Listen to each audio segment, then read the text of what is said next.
The judge leaned forward and looked at my 10-year-old son. "Caleb," he said, calm but firm, "you don't have to answer this if you're uncomfortable. But if you had to choose, who would you rather live with?" The courtroom went still. I could feel my heart pounding in my chest, and across the room my mother-in-law's lawyer shifted in his seat. Dorothy sat beside him, arms folded, lips tight like she had already won. Caleb glanced at me.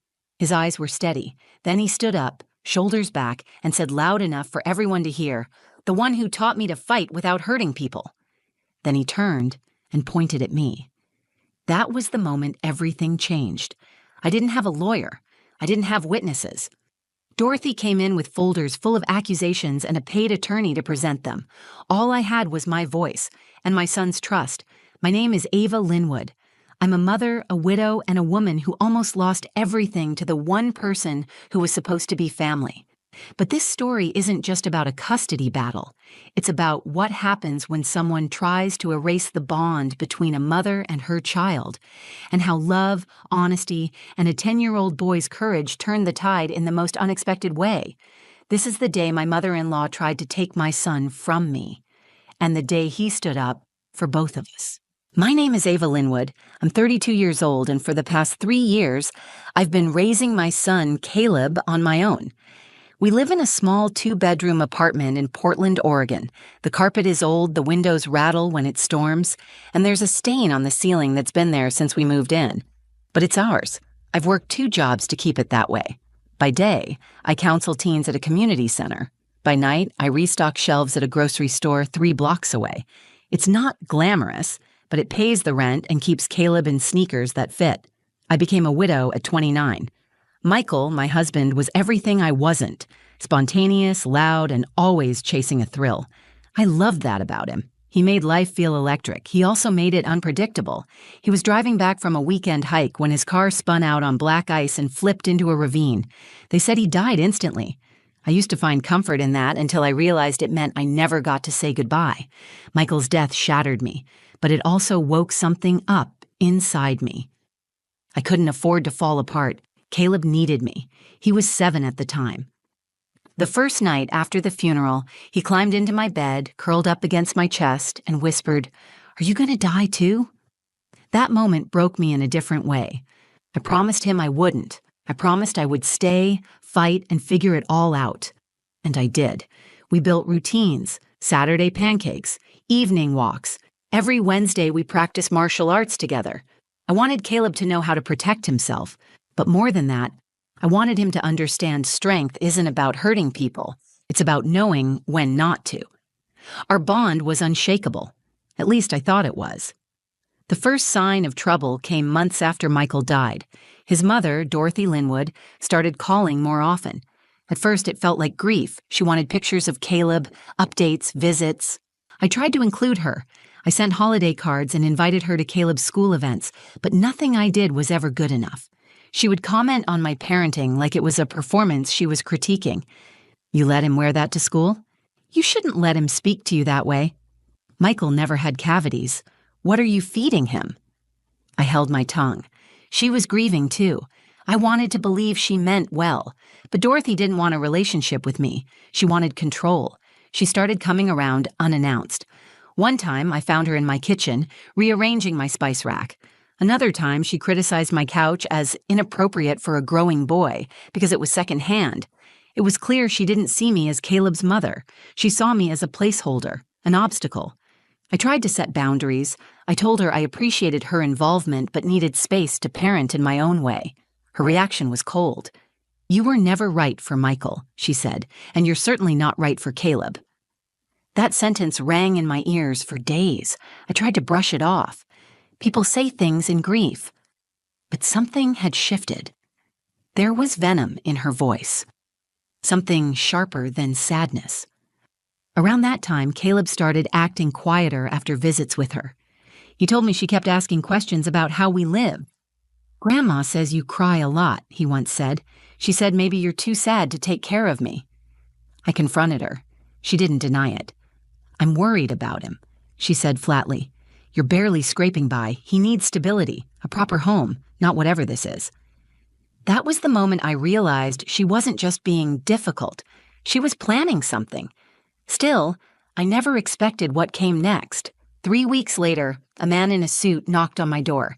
He handed me a thick envelope and asked me to sign. I opened it on the spot. The words blurred for a second, but I caught the ones that mattered. Petition for custody. Dorothy had filed for full custody of my son. She was taking me to court to claim that I was an unfit mother, that I was emotionally unstable, that Caleb would be better off with her. I stood in my living room, fingers shaking, as Caleb peeked around the corner. I looked at him, and all I could think was, how do I protect you from this? That was the moment my story changed. I wasn't just a mother anymore. I was a woman about to fight a battle I never saw coming. The custody papers stayed on my kitchen table for 2 full days before I could bring myself to read every word. They were cold, clinical, and brutal. Dorothy Linwood was accusing me of being emotionally unfit, mentally unstable, and financially incapable of caring for my son. She claimed I had isolated Caleb from his paternal family, that I worked too much, that I cried too often, that I showed signs of emotional breakdowns that put him at risk. She even had statements from one of my neighbors. I recognized the name. It was the man upstairs who always slammed his door when Caleb laughed too loud. According to his statement, he heard yelling and crying through my walls and suspected emotional disturbances. I sat at the table and felt my throat close. The page blurred, not because I was shocked, but because I knew she had been preparing for this all along.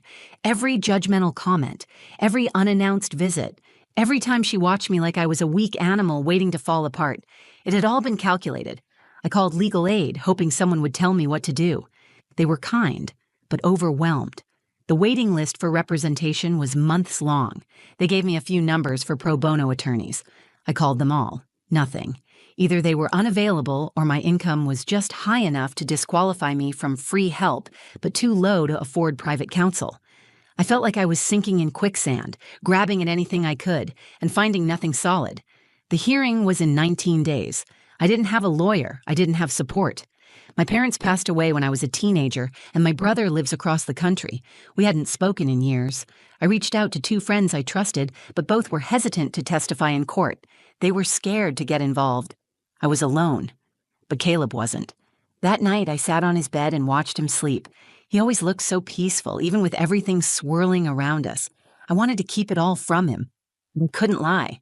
The next morning, over cereal, I told him the truth. "Grandma wants you to live with her," I said. He blinked. "Like forever?" I nodded.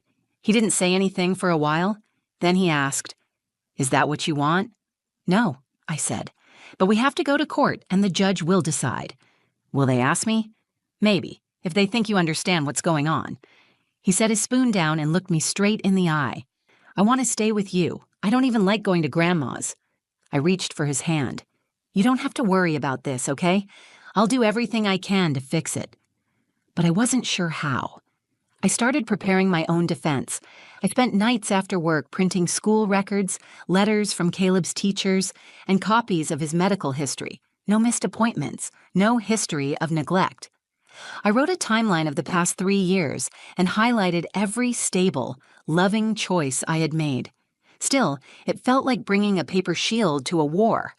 One afternoon, Caleb came home with a drawing he made in class. It showed 2 stick figures, one tall, one small. They were holding hands under a tree. The caption said, "Home is where Mom is." I kept that drawing in my purse and planned to bring it to court, not as evidence, but as a reminder. I wasn't just defending my parenting. I was defending our life together, the quiet moments, the whispered stories before bed, the pancakes on Saturday, the lessons I taught him about kindness, about strength, about standing up for others. Dorothy didn't understand that.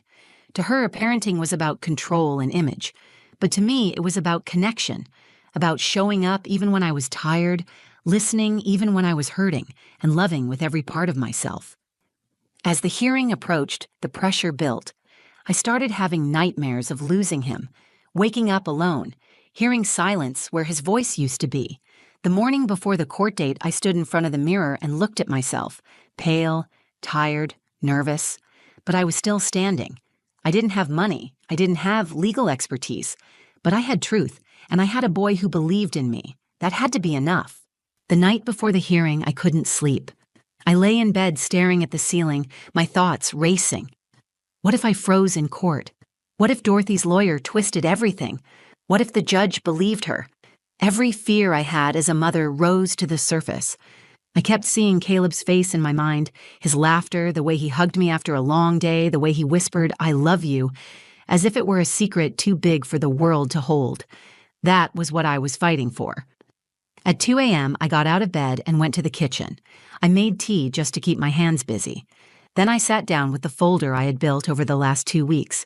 Inside were school progress reports, letters from Caleb's martial arts instructor, a note from his pediatrician saying he was thriving both emotionally and physically. I knew it wasn't much compared to a legal team, but it was honest.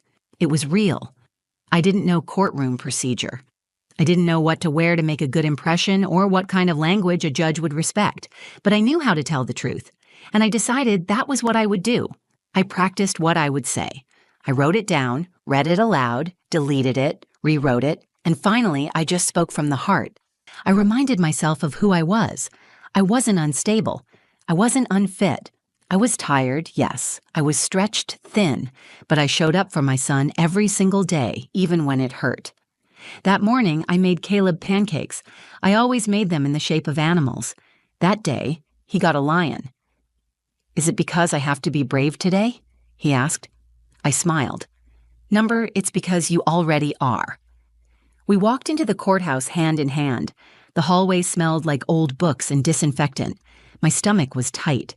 My throat was dry. When I saw Dorothy sitting with her lawyer, I felt a wave of panic hit me. She looked polished, calm, completely in control. Her lawyer had a sleek black binder on the table and a yellow legal pad filled with notes. I had a manila folder, and the truth. The clerk called our case. We stepped inside the courtroom. It wasn't like the TV shows. It was quiet, almost plain. The judge looked serious, but not unkind. I stood at one table. Dorothy and her lawyer took the other. The proceedings started. Her lawyer spoke first. He presented a narrative of concern, of a grieving grandmother stepping in to protect a vulnerable child. He used words like instability and lack of structure. He called my parenting well-intentioned but inconsistent. He read from the neighbor's statement and presented photographs of my apartment, taken without my knowledge during one of Dorothy's visits. Then it was my turn. I stood up, holding my folder like a lifeline. My hands were trembling, but my voice held steady. I told the court I didn't come with legal jargon or professional testimony. I came with evidence of love. I explained how I worked 2 jobs so I could keep Caleb in his school, in his martial arts classes, in his community. I spoke about our routines, our traditions, our bond. I told them about the night Michael died and how I made a promise to Caleb that I would never leave him, no matter what. I described the fear of trying to parent through grief, the judgment I had faced, and the reality of doing it alone.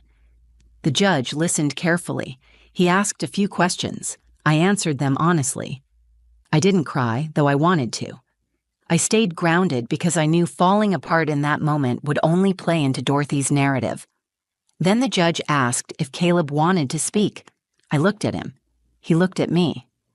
And then he nodded. He walked to the front of the room, small and serious, in his 2 big dress shoes. He stood straight and met the judge's eyes. "Caleb," the judge said gently, "you don't have to say anything if you're uncomfortable, but if you want to share how you feel, now would be a good time." Caleb took a breath. Then he said, clear and certain, "I want to live with my mom. She's the one who taught me to fight without hurting people. She teaches me how to be kind and strong at the same time." Then he turned, looked at me, and smiled. That moment cracked the room wide open. It wasn't rehearsed. It wasn't coached. It was real. It was enough to shift the energy in that courtroom.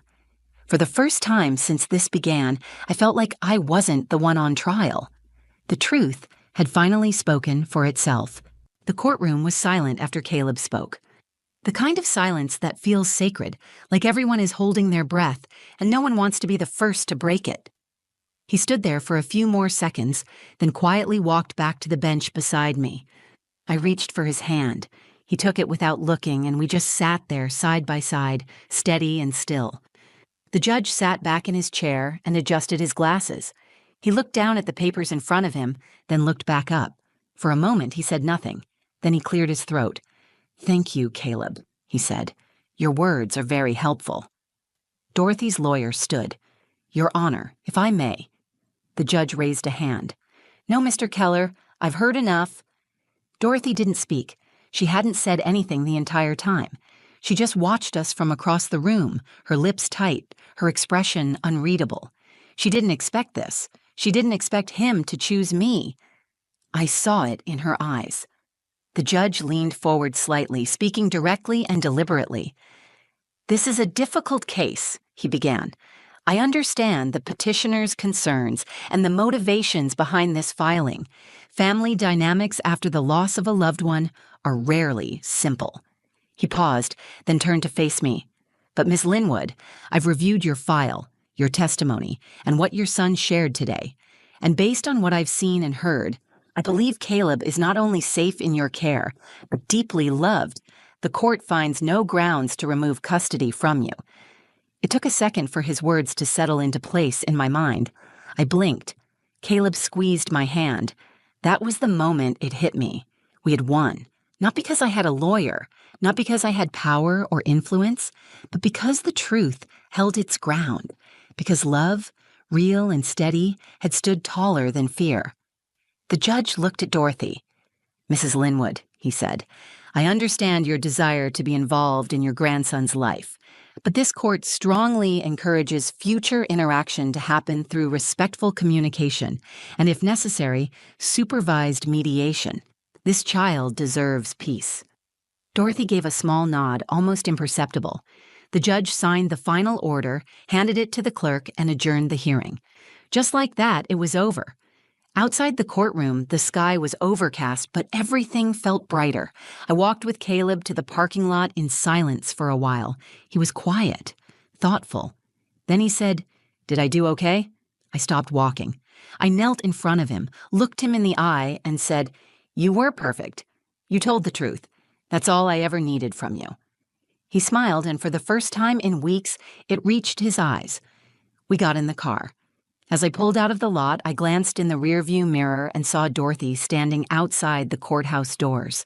Her arms were crossed. Her eyes followed us. I didn't wave. I didn't stop. I had no anger left in me, only relief. At home, Caleb went straight to his room. When I walked in a little later to check on him, he was already changing out of his court clothes, pulling on his old hoodie and jeans like shedding a skin he never asked to wear. "Can we make spaghetti tonight?" he asked. "Of course," I said. "Garlic bread, too." He nodded and smiled again, then reached into his backpack and pulled out the drawing he made. The one with the 2 stick figures under the tree. He handed it to me. "I think we should frame it." I took it from him, my throat thick. "Yeah," I said. "We should." Later that night, after dinner and dishes and bedtime stories, I sat in my room with the court order in one hand and the drawing in the other. One was paper proof of my rights. The other was proof of something deeper, something no court could grant or take away. Love earned, trust built, a bond unshakable. I didn't win because I fought harder. I won because I showed up, even when I was terrified. I told the truth, even when I thought no one would listen. And when it mattered most, my son stood beside me. Not because I asked him to, but because he knew I would do the same for him. That moment in the courtroom wasn't just the end of a battle. It was the beginning of something stronger. It's been 6 months since that day in court. Caleb still talks about it sometimes. Not the legal parts, not the tension or the silence, but the moment he stood up and said what he believed. He remembers how it felt to speak the truth in front of people who didn't expect him to have a voice. He didn't just defend me that day. He stepped into his own strength. I saw it happen right in front of me. Life after court didn't go back to normal. It changed, but not in the way I feared. Dorothy didn't speak to us for weeks. Then one afternoon, out of the blue, she called. Her voice was quieter than I remembered. "I didn't understand," she said. "I thought I was helping, but I see now I wasn't listening." She didn't apologize exactly, but it was the closest she had ever come. We agreed to start over slowly. Visits would happen only if Caleb wanted them. They'd be short, supervised, and on neutral ground. To my surprise, he said yes. I asked him why. He shrugged and said, "I think maybe she needs a second chance." so we're trying. Not because I need her in his life, but because he wants to give her a chance on his own terms. That matters. But more than anything, what changed after the hearing was me. I used to believe I had to be everything for Caleb. The provider, the protector, the role model, the emotional anchor. I thought if I made one mistake, if I stumbled even for a moment, everything would fall apart. That pressure nearly broke me. But that courtroom taught me something I didn't expect. I don't have to be perfect to be a good mother. I just have to be present, honest, consistent. I have to love him in a way he can feel, in a way he can rely on. And I do.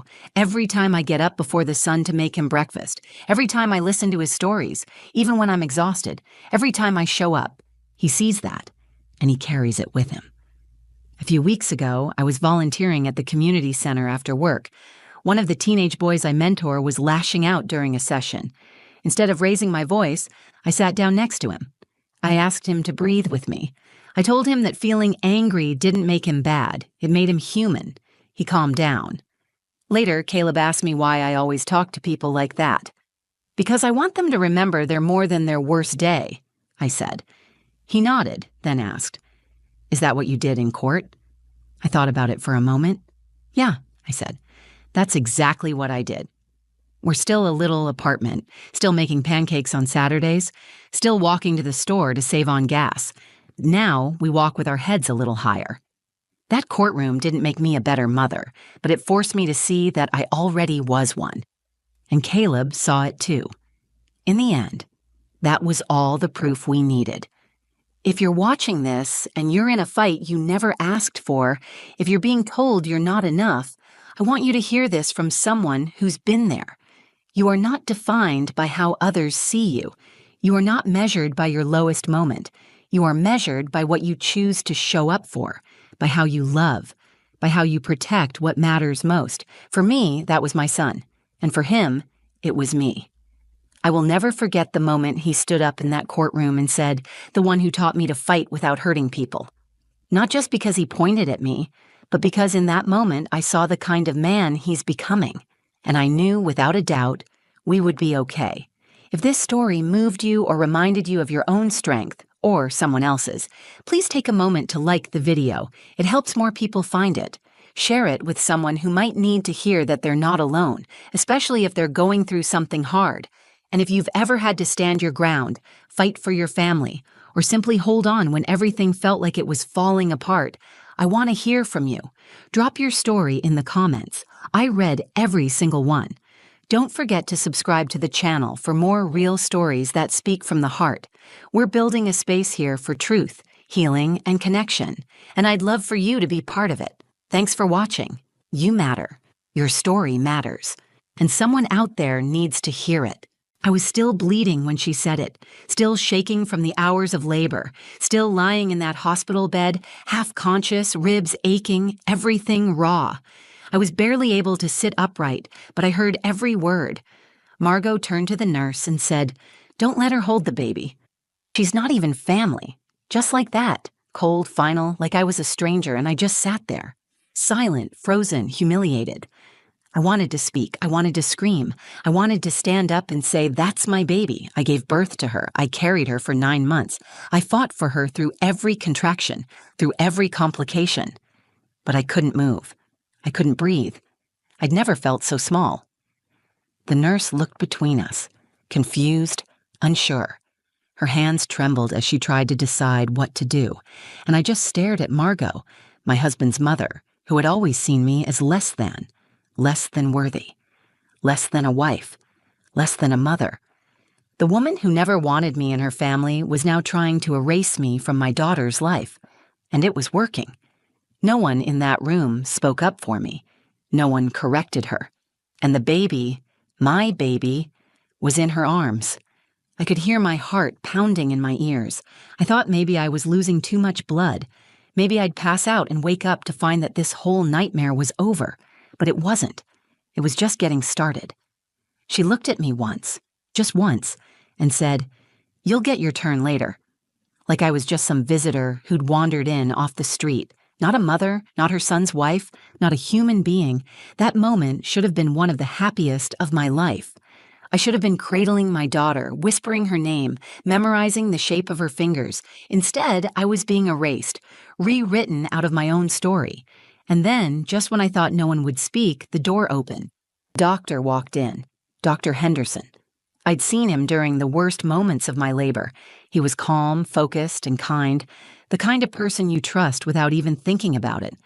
He looked around the room, took one look at me, and then at Margot. "What's going on here?" he asked. The nurse tried to explain, stumbling through her words, unsure how to handle the situation. And then he turned to me. His voice was steady and sure. "Actually," he said, "this baby wouldn't be here if it weren't for her." He walked over and handed me something. It was a form, a legal document. "Read who signed the birth certificate," he said. And in that moment, something inside me shifted. The weight of every insult, every dismissal, every time I'd stayed silent just to keep the peace, it all cracked open. Because I wasn't invisible. I wasn't irrelevant. I was the mother. I had proof in my hands. I looked at Margot.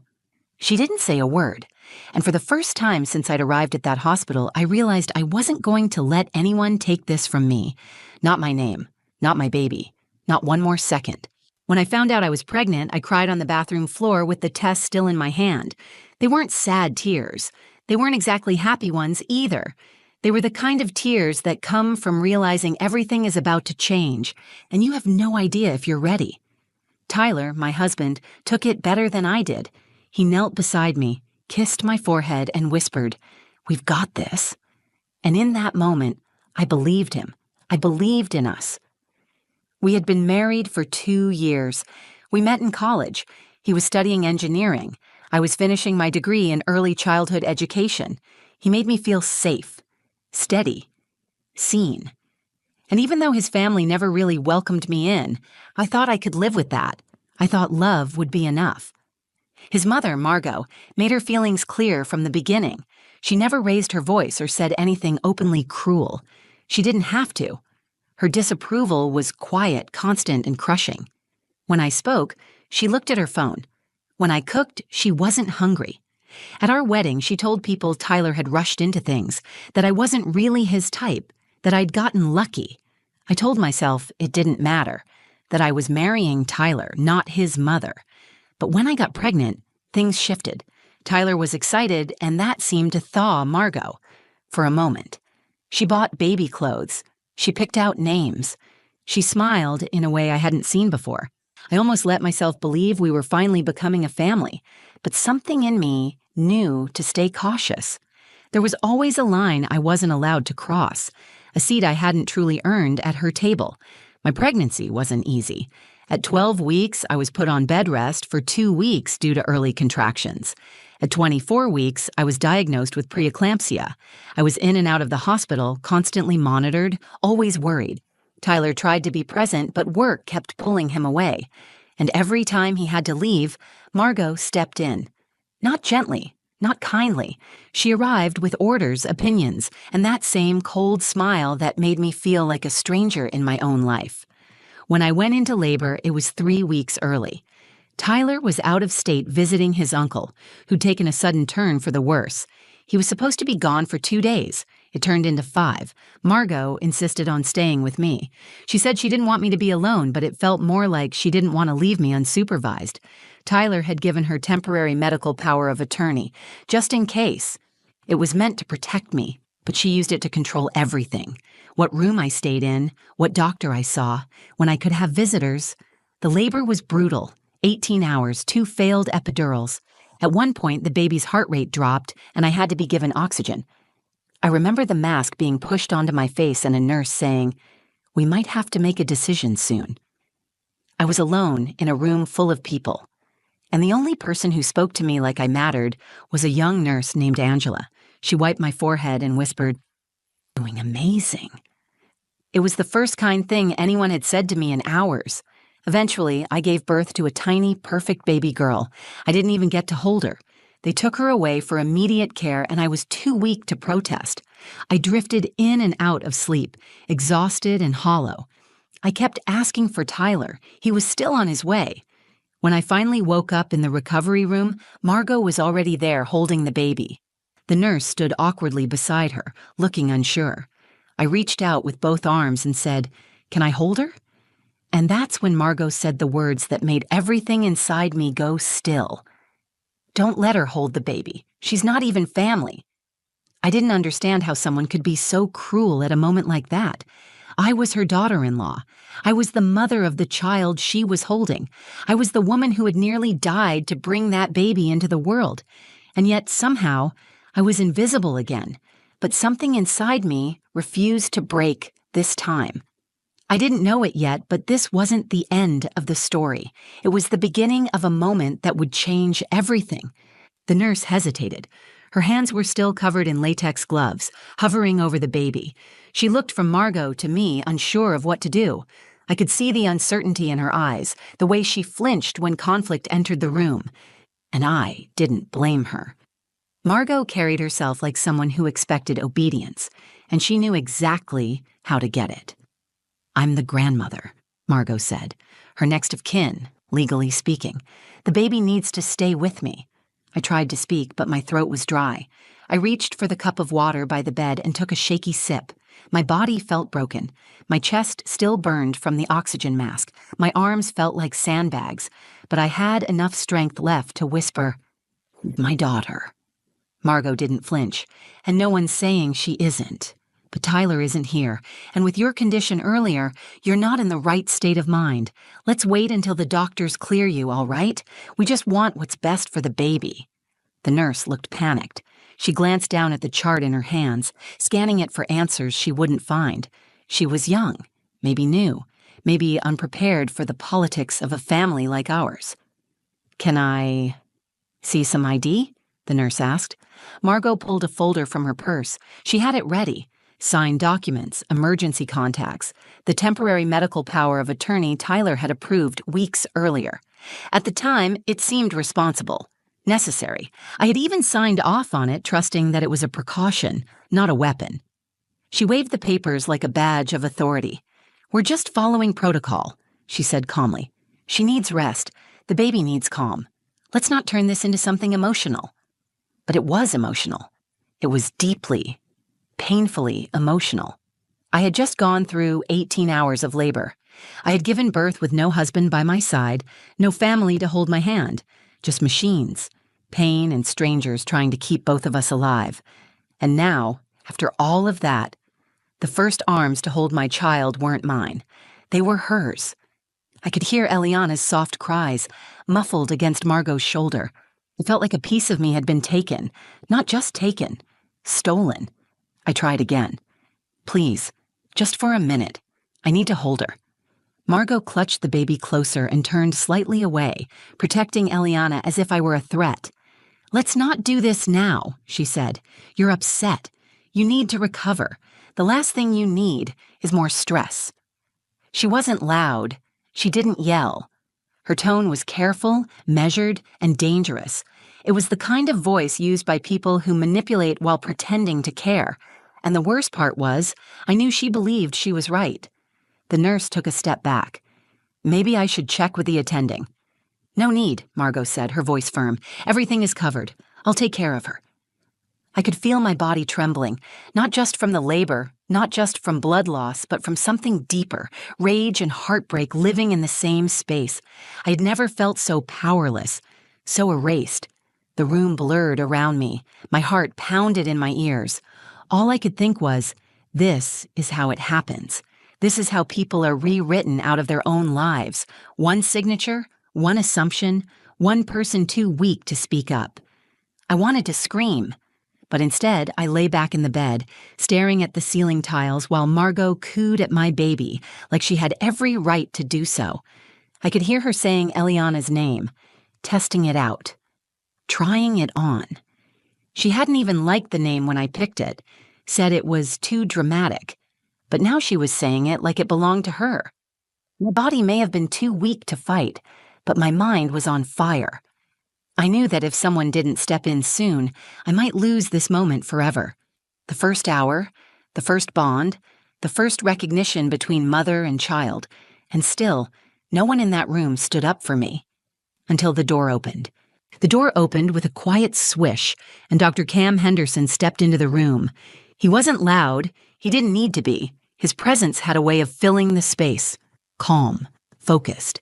The kind of doctor who made people stand straighter when he walked in. He had been there during the scariest part of my labor, when the baby's heartbeat dipped and panic threatened to take over. I remembered his voice in the chaos, steady, clear, cutting through everything. Now he paused just inside the room, eyes scanning from Margot, who was still holding my daughter, to me, lying weak in the hospital bed, silent and stunned. "What's going on here?" he asked. His tone wasn't sharp, but it was firm enough to command attention. The nurse, Angela, stepped forward, voice hesitant. "There's been a bit of confusion," she said. "The patient, Celine, has requested to hold the baby, but her mother-in-law is currently listed as the temporary medical contact. She asked us not to allow contact until further notice." "She's the mother," Angela added quickly, motioning toward me. "But with the paperwork, I just wasn't sure what to do." Dr. Henderson nodded slowly and turned to Margot. "Are you preventing the mother from seeing her newborn?" Margot straightened, her expression hard to read. "My son had to leave town unexpectedly.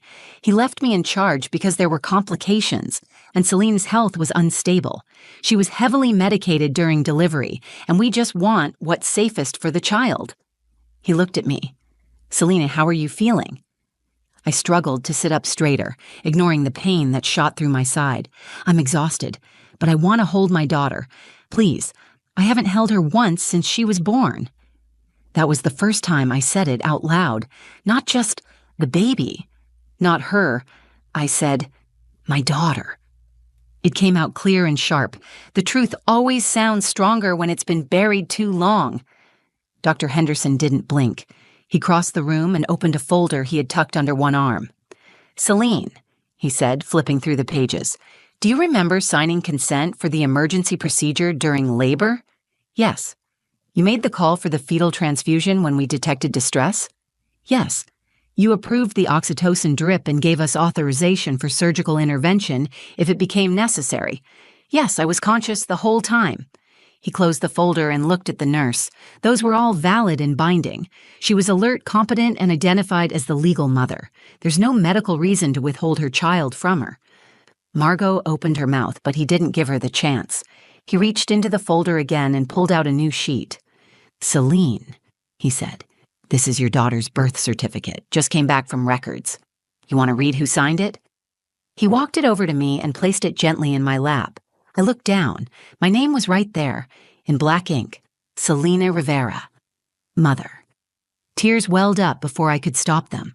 Not because I was sad, not because I was broken, but because this was the first time since giving birth that I felt seen. I felt real. I felt like I mattered again. Dr. Henderson turned to Angela. "Would you please place the baby with her mother?" Angela didn't hesitate. She stepped toward Margot, who clutched the child tighter.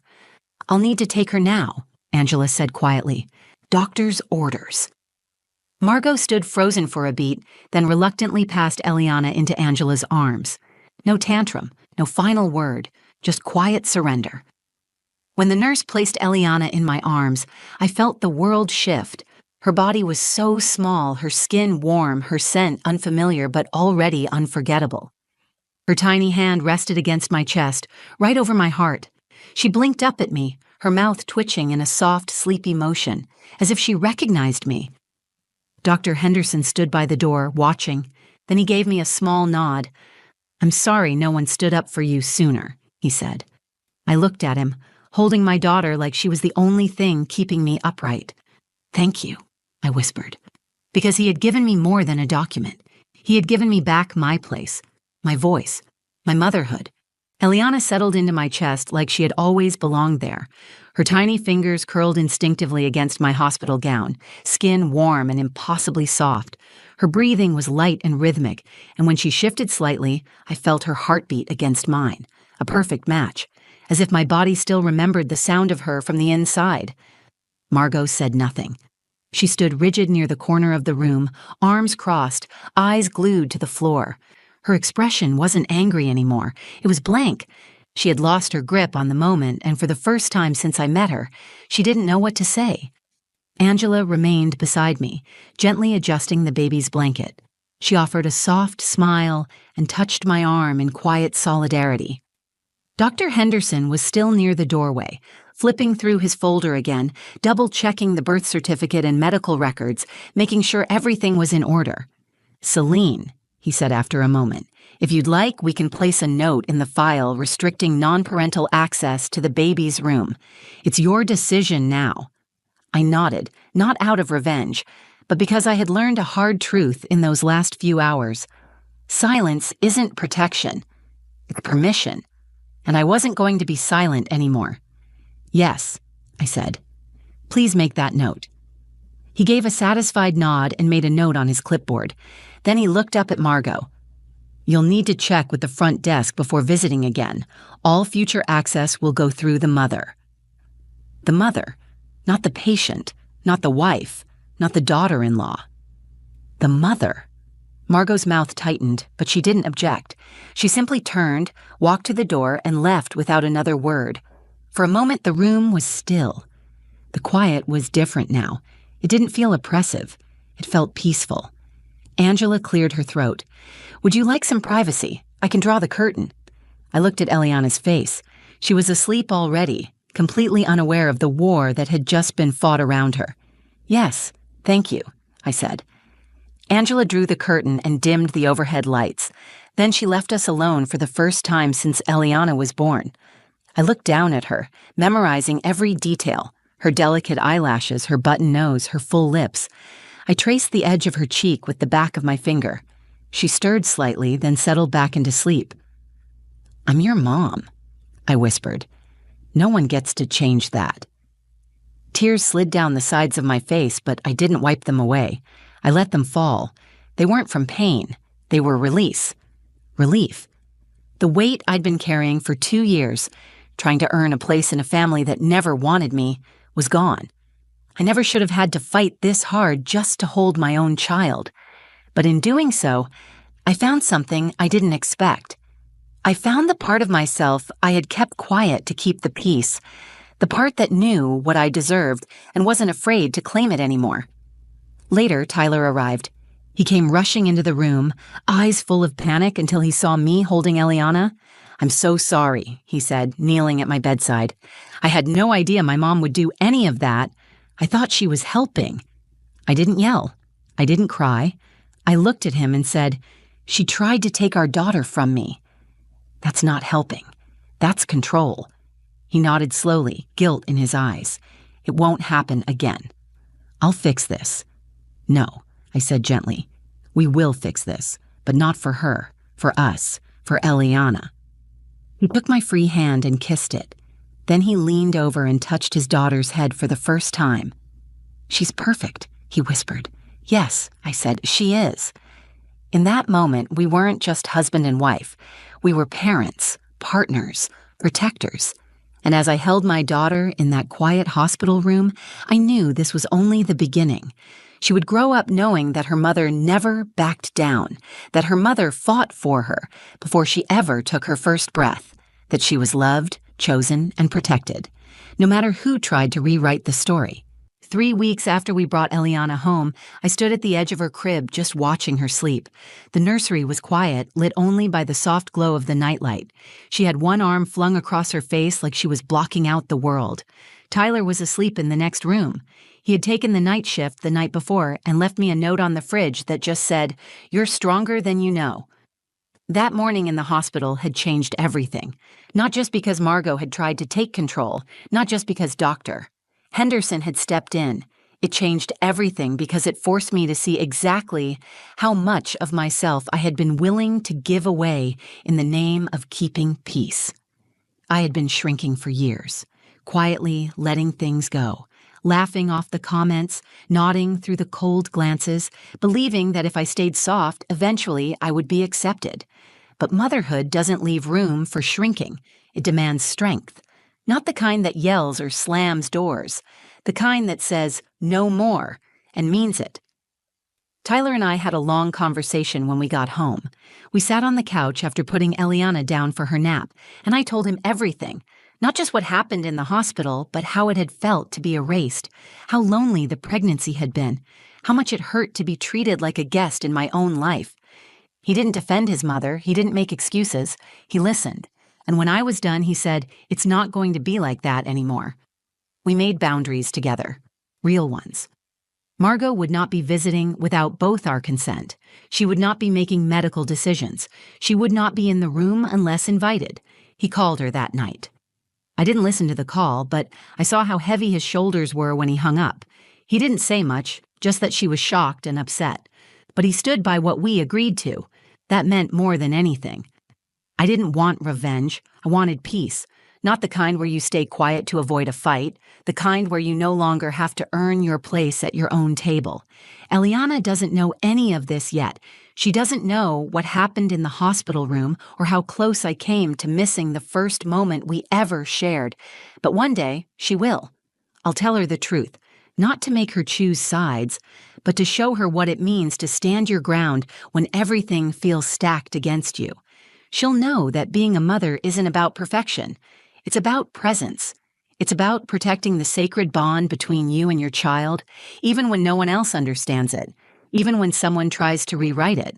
She'll know that her name was whispered by me before it was ever printed on a birth certificate, that I loved her when she was just a heartbeat, that I carried her not just in my body, but in every fear, every hope, and every late-night prayer I whispered alone. The birth certificate hangs in a frame above her crib now. Not because I need proof of who I am, but because I want her to grow up seeing it. I want her to grow up knowing that her story started with a fight and that her mother never gave up. I've stopped trying to prove myself to people who refuse to see me. I've stopped making myself smaller to fit into spaces I don't belong. I belong here, with her, with the life I built, with the name I signed on that form, hands shaking, heart pounding, completely sure. Sometimes strength looks like shouting.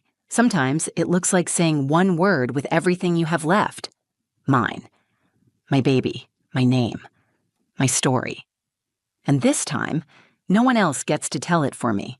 If this story touched you, if you've ever felt dismissed, unheard, or underestimated, know that you're not alone. What happened to me in that hospital wasn't just about one moment. It was about reclaiming who I am and refusing to be erased. If you've ever had to fight for your place, I see you. And I hope you found strength in this story the same way I found strength in living it. You felt something while watching? Take a second to like this video. Share it with someone who needs to hear it. Drop a comment below and tell me what part hit you hardest. I read every single one. And if you want more real stories that speak from the heart, hit that subscribe button and turn on notifications so you never miss the next one. Thank you for being here. Thank you for listening. And most of all, thank you for believing that every voice matters. I'm Celine. And this was my story.